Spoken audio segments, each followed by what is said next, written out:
Within the 3 years, what can we focus on that can actually put us on a trajectory towards resilient informal settlements? First, we are focusing on multidisciplinary research, and this means that we have selected certain domains that we feel are more urgent in these settlements. We feel that there is urgency when it comes to governance mechanisms. How do governments support informal settlement despite them being classified as illegal areas? We also feel there is a big gap in inclusion, allowing the urban poor to actually not only participate towards production of research, but also towards influencing policy. There is also a big gap in using frugality as a key tool for development, but also with a bit of nuance of when it can be productive or less productive. Will bring further is that community-based approach is very much important to include the community, like the inhabitants of Matare that we talked about. And it's so important to hear their voices, to amplify the voices, to be included in the whole discussion, policies, political discussions about the future of the well-being of inhabitants in informal settlements in Nairobi.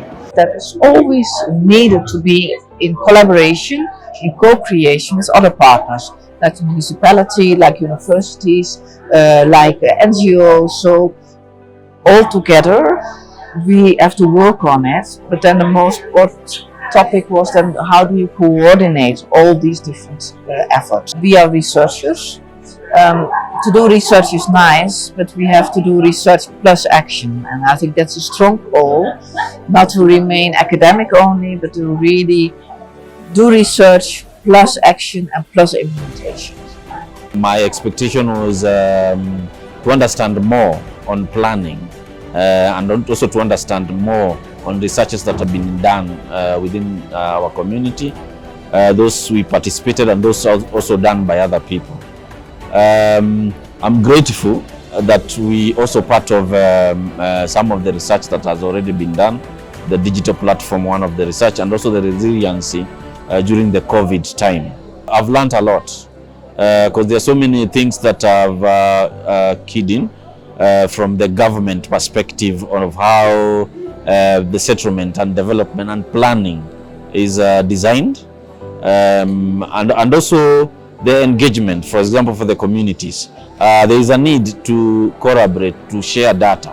I've understand now there are so many researches that have been done and a lot of information out there. So sharing information is power, and there is a better future within our informal settlement because we want to develop the infrastructure in our communities, and also how the community and the government or stakeholders come together.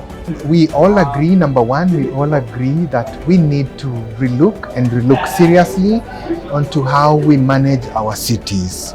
This space requires concerted efforts, people with different skills, different abilities and resources to manage this. I'm taking the example of COP27, where governments and people are being called upon to think and come together to address challenges facing them. So the same should also apply at local level, at city level. We're going to talk a lot about community participation, and I've been doing that kind of work myself as well. In Malawi, in India, as researchers, always together with participants or inhabitants or women especially. So the expectation was to learn more about that.